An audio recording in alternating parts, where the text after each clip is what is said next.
Facebook, see if it's live. I am actually going to, I'm going to Dallas tomorrow for NARPM, and then I go into that big event in Seattle for that PNW Big Badass Real Estate Expo. It's pretty cool. It's a cool gig. So I'm looking forward to that. So it should be we'll be close. Yeah, well, actually, yeah, because you're gonna be in Napa, right? Yeah. Cool. Wes, you should stop by. Yeah, I might do it. Are you guys close to the Napa area? It's about an hour and change. Not too far, but. How close to Oakland? What's that? How close are you to Oakland? We're in Oakland, so. Very close. I mean, Oakland. I fly into Oakland tomorrow. Yeah. No, we're right there. We're 15 minutes away from the airport. Oh, Wes, really? where are you flying into? Oakland. You said it like 5 times. Stop it, Steve. All right. Okay, I'll stop. I'll be nice. All right, guys. So we are live on Facebook now. So we'll get this thing started. So everyone, welcome to the Lions Leadership Den. I'm your host, Steve Rozenberg, and my good friend Alex Osinenko is not here. He's on vacation. Hopefully his wife is spending all of his money, and he's enjoying some fishing down in, I believe it's in Cancun or Cabo, I forget. So hopefully he's having a good time. And my good friend, Wes Owens, decided to fill in and be the guy today to ask some questions. Wes has a great company, Citizen Home Solutions. I think they provide utilities to like 4 million houses or something nowadays. I don't even know what you're doing. So we'll talk a little bit about that. And we have our good friend Andy from Roofstock. So tell you a little bit about the show. Why we do it is, as entrepreneurs, all of us seem to have that challenge of, we hit that glass ceiling and you don't really know how to do it, especially in an industry that we're in. It can be kind of tough to figure these things out. And so Alex and I kind of got together and we saw this as a void, and we decided that we would start bringing on people that are, frontier, mavericks in this industry, and that they are wanting to change how things are done and bring new concepts. And I mean, both Wes and Andy have new concepts that are I would say kind of new to the industry, but definitely revolutionizing it. So guys, thanks so much for being here today. I appreciate you taking time out of your day. Thanks for having me. Thanks for the invite. Yep. So Andy, let's just kind of get into this, because you've got a great product and a great story, and I think a lot of people would love to hear exactly what it is you do. So maybe just tell everyone kind of about yourself, what you do, and we can let's go from there. Sure. So appreciate it again, Steve and Wes, and thanks for having me on. Roofstock is an online marketplace that connects sellers of single-family rental homes with buyers that are typically nationwide and even international. So these are folks who might be priced out of their local market but want to be, have exposure in real estate, in the investing world and stuff like that. So what we do as Roofstock is we are just an online marketplace for a platform. When we are onboarding homes for sale, we do a lot of upfront work to make, our investors comfortable to purchase a home that frankly they might not ever see in person. So what we do is we do a lot of valuation work. We're reviewing leases and ledgers. We are also conducting upfront inspections with virtual tours and pictures. All this to kind of create a neat package for an investor before it ever goes live on the site. And then once it goes live on the site, we are then connecting that listing to millions of registered users, again, across the nation, who then, are able to offer on these homes. We have a full transaction coordination team, et cetera. Once the home closes, we then have vetted and onboarded preferred property management partners that are local to the market in which they are buying. We don't pretend that we can, manage a home. We're sitting here in the Bay Area of California, in Houston, that a local group is really what they want to do. So what we do is we conduct a very detailed vetting process and then onboard those property management partners, connect those buyers with those groups in the local market. Once they are closed and choose a property manager to go ahead and operate that home on their behalf, they're off to the races. So let me ask you this, and we use you, full disclosure. We you know, we have a partnership with you, works very well. But let me ask you this: when you are talking to the investor client, right? How, you know, what you're doing is a bit different than the standard, because a lot of times this investor client, and correct me if I'm wrong, but most of them, they've kind of got to go put these pieces of the puzzle together on their own. And you're kind of saying, hey, we've done this for you, but there's a lot of trust that has to be created between you and that client, right? I mean, for that to happen, how do you establish that trust? Because that's the big thing I think a lot of people need to understand in this day and age of technology. It's easier to get things done, but it's harder to establish that trust when you're looking at a computer screen. No, it's a really good question, Steve. And one of the things that we've decided as a company, as a team here at Roofstock is, you know, you kind of think about it on a pendulum scale, right? So on one end of the spectrum, you have the old way of doing things with, you know, pencil and paper and contracts, or you can swing it all the other way and have it, you know, fully, you know, artificial intelligence and then just kind of everything's a widget, that sort of thing. What we've decided to do is say, look, we as Roofstock, we can provide all the diligence documents, to your point, Steve, we can provide all of that up front, but we can never replace the folks that are local on the ground, the local market experts. So what we then do is say, look, we can get you comfortable with this, you know, this purchase as an investment opportunity, but we can never, you know, operate it better than the local folks, the local experts. So we say, look, we can take you all the way up until, you know, the day of closing, but then once you want to operate it, you know, we can provide the pictures, the valuation reports. We have a team of former appraisers. We have a full operations staff, transaction coordinators, all this stuff. But then once you close, what we're going to do is then pass it off to a group that we know and have vetted and trust, and you know, make that referral, that you know, that introduction. So it sounds like you've kind of basically, you've done the 80-20. You've systemized 80%, but you've humanized the last 20% so that they get that. Because look, at the end of the day, you're buying dirt, 4 walls, and a roof, right? And that's not going to make you successful, right? I mean, we know many people that have bought great investment deals and run them into the ground. So that's, I guess, where the humanization comes in, where you're saying, look, based on factual data, this works, right? Now, once you own it, now to me, that's kind of where the rubber meets the road, right? That's when it actually, you've got to get that return month after month. And I'm guessing if you do that and your numbers are accurate, which I'm guessing you got to fine tune it, eventually you get the repeat buyer, right? And is the goal to get your current clients to buy more, or are you just kind of casting a wide net as big as you can go?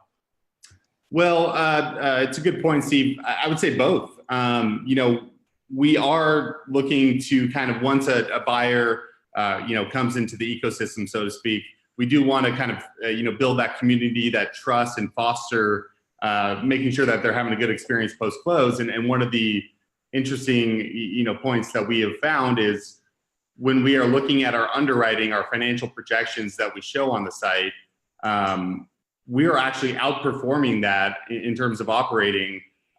You know, if we're saying it's going to be a 6% return or a 6 cap or whatever it is, we're actually slightly outperforming that, you know, on a year-to-date or inception-to-date basis. So that's one thing. The other thing is, yes, while we do want, you know, people to come back and transact again, really we one of the things that we want to do, and why we take our you know, vetting and relationships with our local property managers, that's going to be their point of contact and their experience, you know, after they close. So we want to make sure that they have a good partner, somebody who's looking out for them and really acting on their behalf.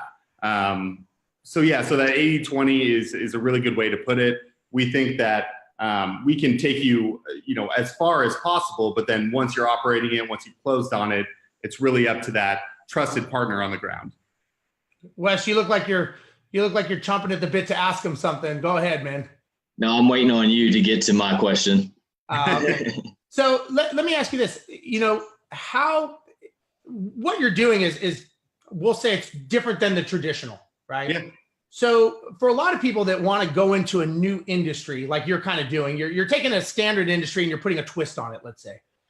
how do you go ahead and inject that and get people to buy into the concept? Because, the property management industry I don't want to say it's an old industry, but the average property manager is 58 years old. So the average property manager they don't necessarily agree with technology, right? A lot of them believe in the handshake. I want to go shake your hand. I want to meet you in person. That's how I was raised. That's how you should be raised. And that's the mindset. So you've got to convince two people. You have to convince, it's kind of like Wes, right?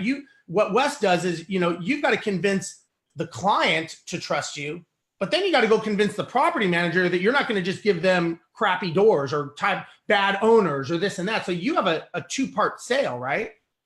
Yeah, it's a really good point, Steve. And one of the things that we do is, we're not trying to replace a property manager or replace a real estate agent or a broker. What we're trying to do is augment it, right? So we're saying, look, we can layer on this technology that we've built. We have a full team of engineers here in the Bay Area that have really built some cool tools that we can then offer to people that might be priced out of their local markets. 85% of our buyers are purchasing over 1,000 miles away from where they live. So this is truly a remote investment. So they really need those relationships with people on the ground. And to your point, we don't have any, financial or monetary relationship with our property managers. All we want to do is say, look, here are the best in class folks that are local on the ground. Here are two options, and really it's up to you, Mrs. or Mr. Investor, to go make that decision yourself. So, I wouldn't say that we're, the kind of buzzword is disrupting the industry. I don't think we're, fully swinging that pendulum, to go back to the earlier analogy. What we're doing instead is saying, look, we're here in the Bay Area. You can't walk into an open house for less than $1 million. We're saying, look, these people should be able to have that access, that opportunity to go invest in real estate and have that exposure to that asset class as part of their investment portfolio. And we're trying to make that easy. Yeah. I mean, well, it's funny because after this, I'm going up to Seattle speaking at an event, the PNW Badass Real Estate Expo, and they're going to have about 850 people there. Yeah. And my topic is what I wish I knew about investing out of state. So my whole topic is very similar to what you're talking about. It's just basically redirecting funds. When you have technology, I think the biggest challenge people have is they understand that technology is an app, and they understand technology to be able to, buy on Amazon, these other things, but they don't necessarily understand what you guys are doing of utilizing technology as a leverage tool for their investing. So it's like, you don't have to be local because a piece of property is an inanimate object. It's just giving you a return. And so it's kind of my job when I'm on stage explaining to them that it doesn't matter where the property is. It's a mathematical equation. It either creates the equation and the result that you want mathematically based on your goals. And you may not get that in the Seattle area because same as the Bay Area, same as Los Angeles, New York, you can't get those returns. And it's one of those things that you have to understand that technology, it uses both sides. It uses on the app side for all the good things, but it also uses on the, investing side. And, Wes, I have a question for you. You've got Citizen Home Solutions, and you guys have to talk to property management companies and explain to them that you can basically turn on and off utilities for them, which is a huge time suck. And you take care of that challenge for them, but it's still a technology, right? I mean, you've got to convince the property management company to use you, which seems like a no-brainer because you actually get a check. We get a check from you every quarter, which is nice, just for referring you our tenants that take a time suck on us. But so you have to convince the property management company, but then you also have to convince the tenant that it's not a scam. How do you do that? I think in any business, I think it's just longevity, and the longer you're in the business, building your reputation management and your name and as a company, I think, because you're building trust. Every time you help a tenant or property manager, you're getting another review posted on your site. I think it just takes time to, grow that trust. I don't think it happens overnight. Yeah, I agree. I think look, if Andy gets a client, they say one client is worth 5.7 referrals. So if he does right by one client and this guy's like, man, this thing's great. It's cash flowing. It's making me a lot of money. What's the first thing he's probably going to do when he's hanging out at a party with like-minded people? Hey, guess what I'm doing? And because they want to brag, right? Everybody wants to brag. So he's going to start bragging about what Roofstock is doing and how they helped him. And what's going to happen next? They're going to go, how do I get in on that action? Same thing with you with the, Wes, with you and the property management company. You help one property management. We show a check that we got, I don't know, $3,000 or whatever it is in the quarter. Everyone else says, how do I get that check? I want that money. Right. Same thing, right? That's establishing the trust, right? I mean, do you guys have Andy, I'll ask you this. Do you guys have a system for establishing that trust, or is it just kind of by the products that you sell, or is there a specific targeted way to do that? It's a really good question. So one of the things that we always do is say, before we want to bring on a property management partner and really start offering them referrals from our buyers, is we need to make sure that, it's a really a four-prong process. So we, do our research. We look up Better Business, Bureau reviews. We look at Yelp. We look at Google. We want to see if they're, affiliated with professional organizations like NARPM or other, avenues. Yep. We then do a phone interview with them. We have kind of a talk track that, people on my team would then go and kind of, do that initial phone screen. So we do that for, let's say we're opening a new market. We're active in Houston, obviously, but let's say we're going to Houston. We'll do that that process with 12 to 15 groups. We then narrow it down from there. We then, are asking for a pretty comprehensive questionnaire. We want to take a look at a copy of their property management agreement, sample lease, tenant screening guidelines, all that stuff that happens before, somebody, we ever make that referral.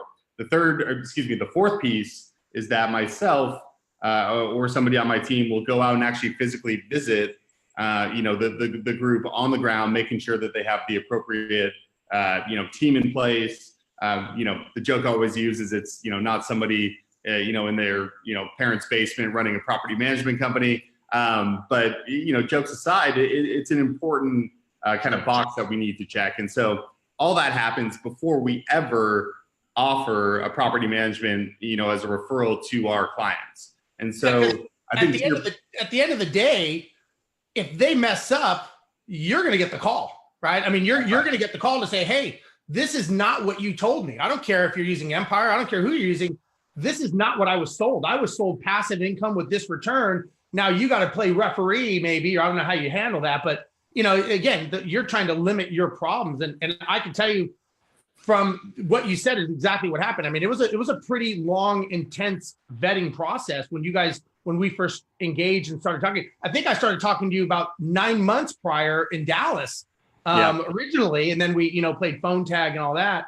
Now, do you have the similar process for the buyers? Do you do something like that to make sure you have accredited or people like that are legit, ready to go, but also educated in that world? So we've actually, it's really, again, a good point, Steve. We've actually made a concerted effort to put out as much educational material as possible around, the risks and also rewards for passive, out of state remote investing. So we constantly are trying to educate our buyers. Here's, what to expect. For example, you should expect there should be some repairs and maintenance. It's just a fact of, owning an investment home.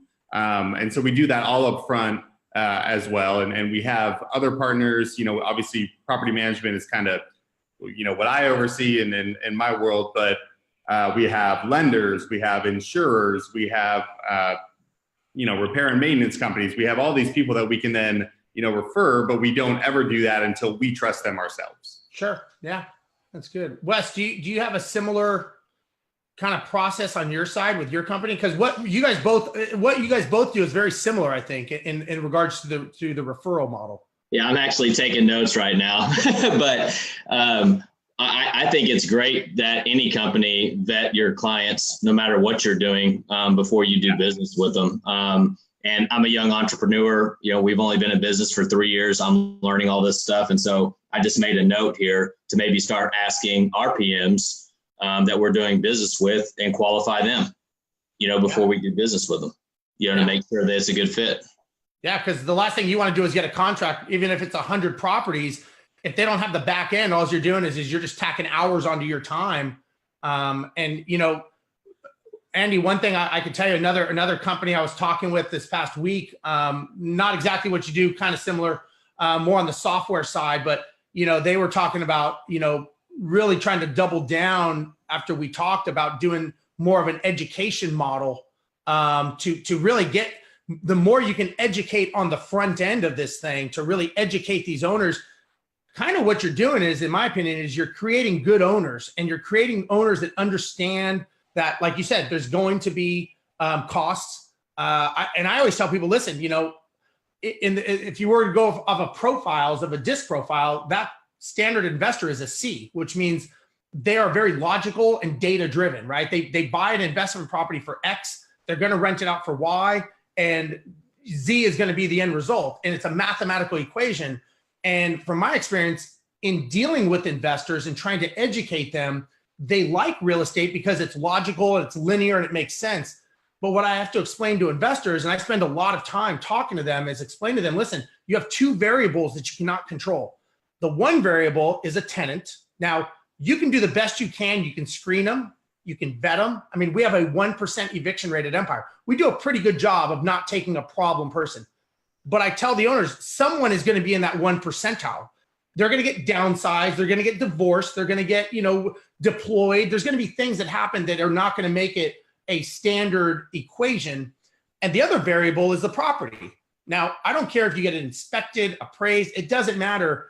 Once someone's living in the property, flipping switches, turning things on, turning things off, slamming doors, things are going to break. And that's the two things I tell investors, is that you have to be okay with not being able to control those two variables. Because as we know, engineers and other people that buy real estate, they want to control everything to get the same outcome, and they can't. But I've noticed that once I have that initial conversation with them, and for them to remember, listen, this is just the sandbox you're playing in, if you will. And it's okay to not be able to control the variables, because you're looking for 30 years down the road when this thing has, doubled and doubled in appreciation. And that's where your payoff is. It's not the daily cash flow. That's nothing, or the monthly. It's what are you doing down the road? So do you educate them that much, or do you just kind of say, here's some documents, some pamphlets, let's go? No, we do educate them that much, and try to go as far as possible. One of the things that you mentioned there, which I thought was interesting, was the piece about the tenants, right? You can have the best intentions, the best screening process, the best vetting of tenants, but things can happen. Life happens, right? So there are issues that will arise, and that's one of the reasons why we lean so heavily on making that recommendation to local professional best-in-class property managers, is that you guys are trained to handle that stuff, right? And about again, just continuing on about the tenants, one of the things that we found, so my background is in the institutional single-family rental world. I worked with a group that was now rolled up. It's called Waypoint Homes, and now it's rolled up into Invitation Homes, one of the largest institutionally managed single-family landlords. But one of the things that we had found out was it was very difficult to sell a property or to purchase a property with a tenant in place, for all the reasons that we're talking about. And that was really one of the theses, around where Roofstock was started. We're saying, look, you can keep that tenant in place. You can limit your closing costs. You can limit tenant disruption. You can limit seller disruption, all that stuff. But what we want to do is make sure that that tenant is current, the lease is in place, all that stuff. Yeah. Yeah. I mean, I think it's, it's a great, it's obviously the road to wealth, right? And everybody, when you talk to people about property management or owning real estate, real estate I personally own and stuff, everybody wants to get on that Ferris wheel. They don't know, they want to ride, but they don't know how to get on. And so, what you guys do is great, because you guys provide that kind of on-ramp to get them on and to get them in the game without, and I tell people, investing is not a singular sport. It's a team sport. You have to have the team, and you've got to understand that the leverage of even, people like Wes and other people, that's part of your team to make you successful. And as long as everybody has the same goals and same objectives, that's great. Let me ask you this. Based on what you've seen and where you were with your prior company and what you're doing now, where do you see all this going? Where do you see the real estate going? Because it seems like there's a lot of big players kind of starting to kind of put their scopes and focus on this industry. Yeah, it's a pretty exciting time. So, we're seeing some consolidation in the larger institutional, single family operators and owners. But even with that, so the single family rental space is 16 and a half, 17 million home space, where the largest players only own and operate about 300,000 homes, which is like 2%. I don't have my calculator in front of me, but something like that, right? And so it's really still a fragmented space, and it's really still dominated by, we call them retail investors, but you might call them mom and pops or whatever it is. So what we're trying to do is offer those retail clients some institutional tools, in terms of our underwriting and in terms of our projections and things like that, to really kind of add some professionalism and some sophistication around the industry. And I really think that you're going to see a lot of that going forward. I don't see, the large institutional, the private equity funds and things like that. I don't see them getting, market share above, call it 5-7%. Maybe it happens. I don't know, but not anytime soon. It's still going to be a largely fragmented space. And I think that, like you were saying, Steve, those people are going to rely on a team that have, aligned incentives with those owners. So what is the target when you have your client, let's just say your perfect client, how many properties does that person own in your vision? Well, it really depends on that particular investor's goals, right? So, on average, I can tell you that Roofstock clients buy between 3 and 4 homes. It's that's a factor of their investment goals, their investment timeline and horizon, and things like that. But it's a tough question. It depends, I guess, is the answer. But these are folks that if they like you were saying earlier, if they have a good experience, if they are able to operate, with a trusted local property manager, they kind of dip their toe in the water and then, are ready to dive in after it. Yeah. And the reason I ask that is that those numbers agree. I agree with that. The national average is 3 to 5 properties, and our clients, we're at 2.3. So we know that we have a slight messaging problem of getting our current owners to buy more properties.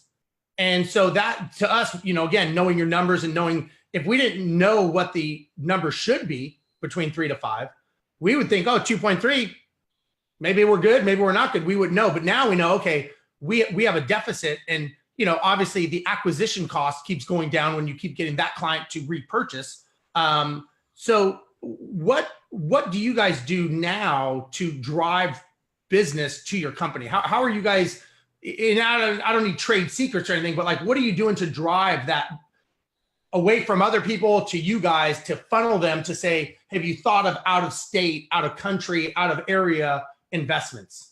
Yeah, it's a really good question. We try to make it as easy as possible. That's the quick and easy answer, right? We try to make it seamless. You can go on to roofstock.com and make an offer, right now. And we have a full team, a full support staff ready to, set up and help you with that, investment decision. So I think that's number one, is making it easy. But number two is making sure that they have a good experience post-close, right? So like you were saying, the best customer acquisition, policy or, program that you can, implement is word of mouth. And so when people have good experiences with Roofstock, they'll tell their friends will tell their friends, et cetera, and it starts to snowball from there. So really just kind of, trusting and relying on that word of mouth is very important.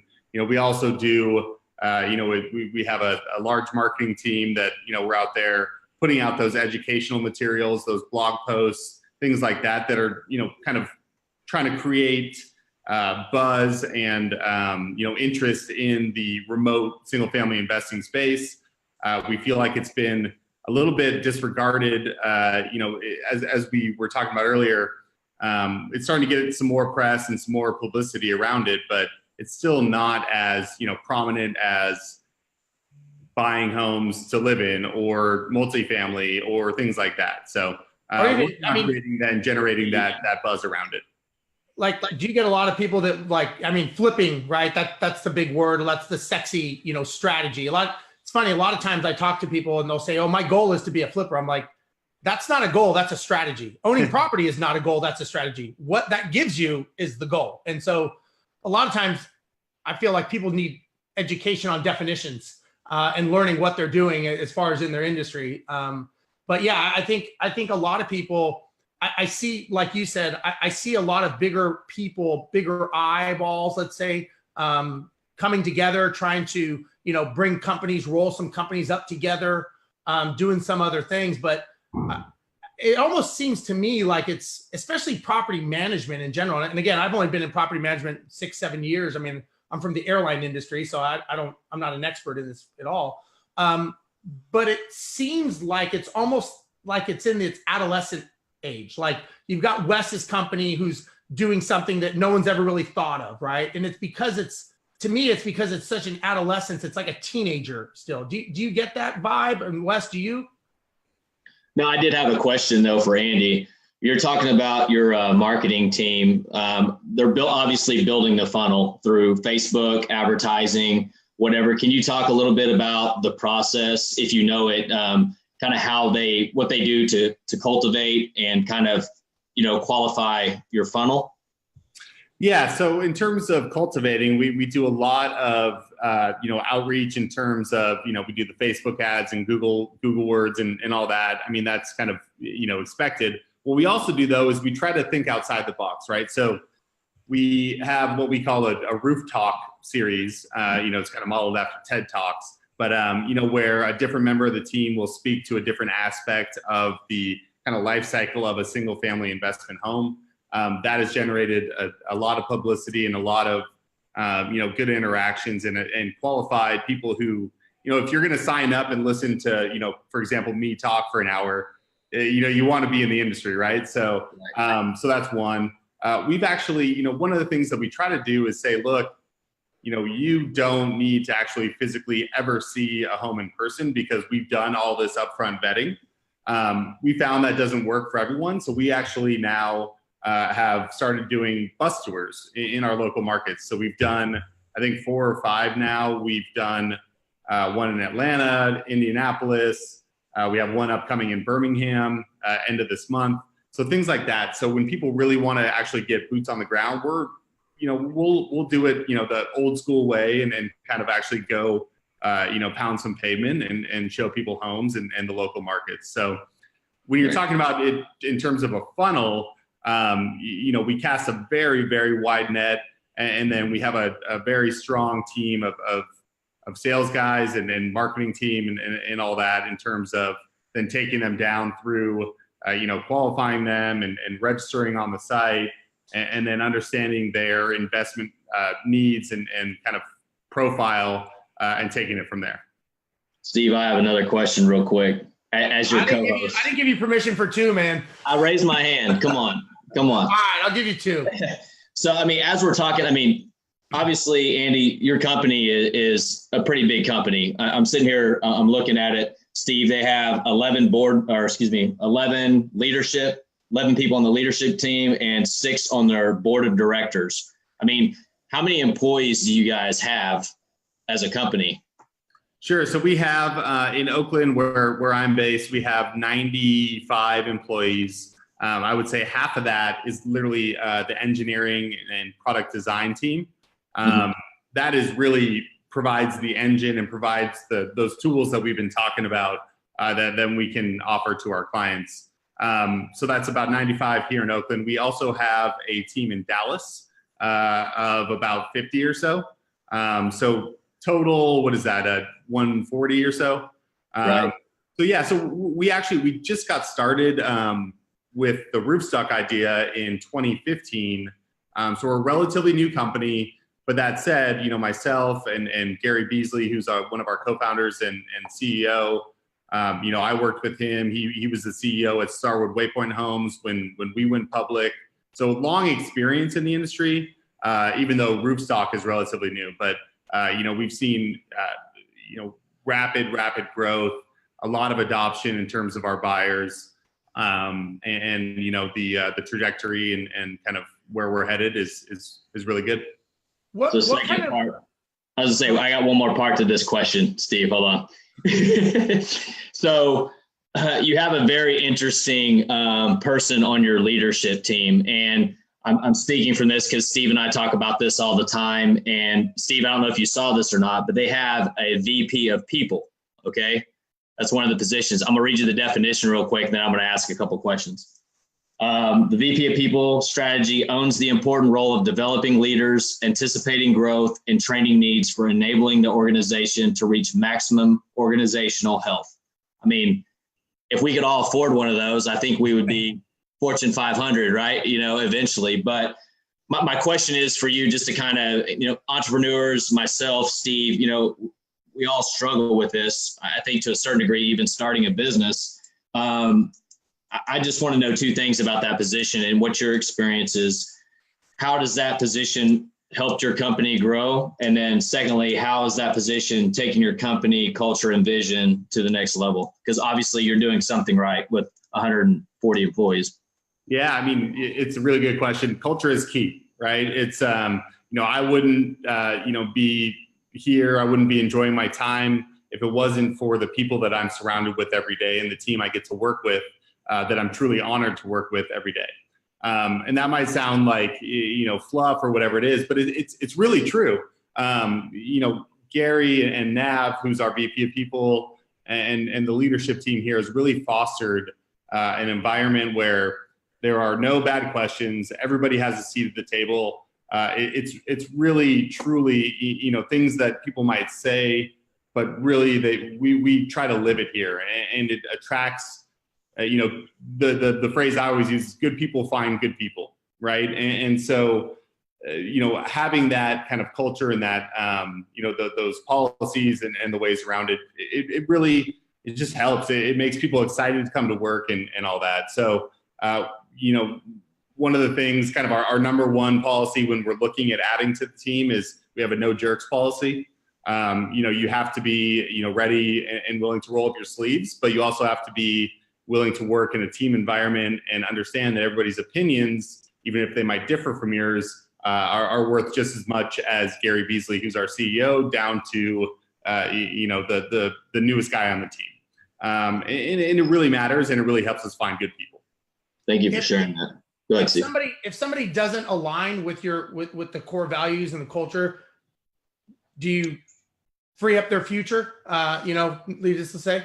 Or question is what's do you guys use some kind of culture or index, obviously, to find your talent or hire them before they even go through, an interview? Yeah, we do a lot of upfront work in terms of making sure that we think it's a potential fit. We don't ask for a test or an index or anything like that per se, but what we do is after that upfront screening, when we bring them in, we make sure they meet with 6, 7, 10 people, right? So we want to make sure that we get a very cross-functional representative sample of people who they might be interacting with, because again, we're a very flat organization. When every department is still working with everyone. Yes, we have grown. When I joined in 2015, we were a company of 20 people. And obviously we've grown significantly since then, but it still feels like a very small company. So we need to make sure that a potential candidate, a potential team member is meeting with as many cross-functional leaders as possible. How do you keep that tight-knit mentality as you grow? Because as you grow, you're removing yourself, I'm sure, further and further from the center, or everyone is, as you get more people underneath you. How do you make sure that bottom person is getting the same cultural buy-in when you're not it's not you actually talking to them necessarily directly anymore. Yeah, it's not easy. You have to make a concerted effort to involve everybody on your team. And what we do is, so we have kind of brown bag lunches every week. On Thursdays, everybody comes and sits in what we call our agora. It's kind of just kind of an open area in our office, and a different team member will present, a Q&A, for 30 minutes every week, and just say, hey, here's what I'm working on. Here's what my team is working on. Here's our focus. Here are challenges, and here's how we all can help. And just really, it enables, to Steve, to your point, it enables that even though it's a larger team, it enables people to still feel like they are involved and know what's going on cross-functionally, right? And it's really important. We do make a concerted effort to make sure that we keep that small, small company, small team feel, even though that, we're now 140 people or so. It's interesting. When I first got hired by one of the airlines when I was younger, you go through this whole interview process, and you go through the simulator training, and you go through all that. And if you pass the simulator training, basically proving that you can fly, then you go in front of a board. And what's interesting is when you go in front of the board, you're basically sitting in a basically half circle around you. It's, big company.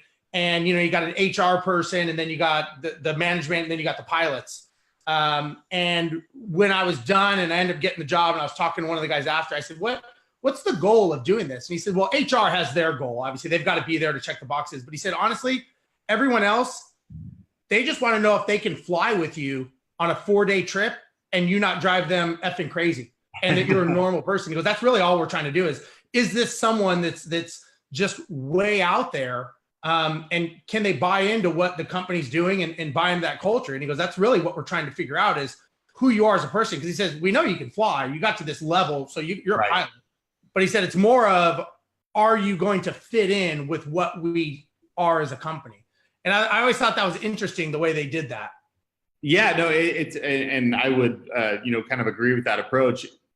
Everybody who comes into the office or meets with somebody in person has the, on paper skills, the talents and the experience and the skill sets that we're looking for. It's really, it goes back to that no jerks policy. Are you going to be a good team member? Are you going to fit in culturally and all that stuff? And, we're lucky enough, we've been, voted, one of the 100 best workplaces for 3 years running now, and all that stuff. So it really speaks to the culture that we fostered, and it really leads to good results and sure.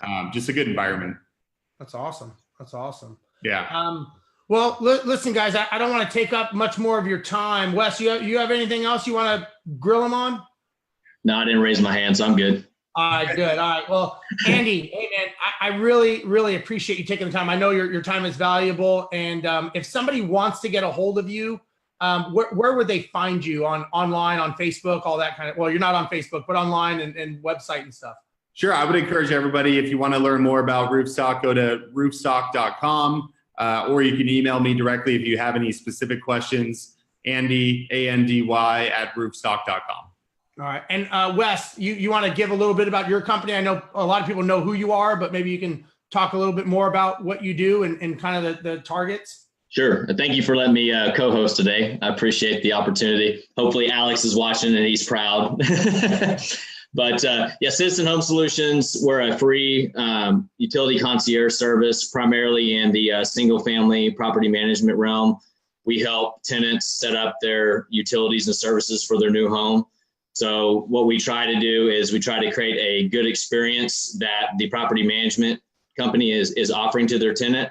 So we basically can help handle their utilities and services within one phone call.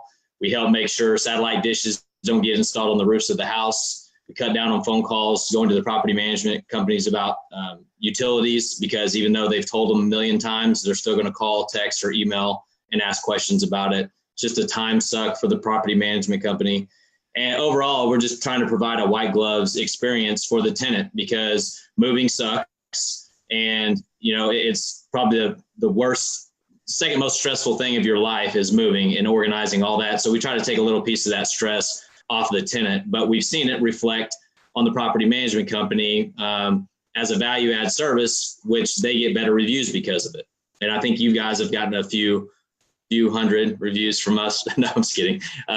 From doing business with us. But again, we're a free service. It's free to implement. It's free for the tenant to use. And like Steve said earlier, we pay out a quarterly check just as our way of saying thank you for letting us help your clients. Well, and I think what people need to realize, and whether you're in the property management business, especially if you're in the property management businesses, both of these two companies are a valuable source of leverage. There's no way I could create the software and algorithms and everything that Andy and his team has created, and we utilize them. So they're part of our team. We use them. Fantastic guys. They do basically everything he said they do. And to us, that's a form of leverage. And that's a way that we don't have to hire an employee to teach them to do these things when Roofstock is a plug and play. Same thing with Wes. I mean, Wes has literally saved us one, if not two employees for staffing purposes, just because of them taking that challenge and that time suck off of, being on the phone. I mean, that's time. So I think what people need to start realizing and learning is that, the time is everything, and saving time and having that ability to protect your time is what's most important as entrepreneurs. And I think we all need to do a better job. I do. I think everybody does, of valuing that time. And so, with that, guys, I really appreciate you being on the show. I do this for free. I do this because I really want to try to help entrepreneurs figure out other ways. These guys have great products, great services. My only request is that, you find it on iTunes, download it and share it. Just share it to someone else just so that other entrepreneurs can get it. And I think, if you go to our Facebook group, Sphere of Influence, we've got a lot of entrepreneurs on there. Feel free to join. We want people to have multiple conversations about upper level challenges that we all deal with. And I think a lot of people get a lot of enjoyment out of the podcast show that Alex and I have created and the Facebook group, Sphere of Influence. So thank you guys. I appreciate your time today. And everyone, we'll see you guys back in a week and a half with Alex. Talk to you guys later. All right. Thank you. Bye-bye.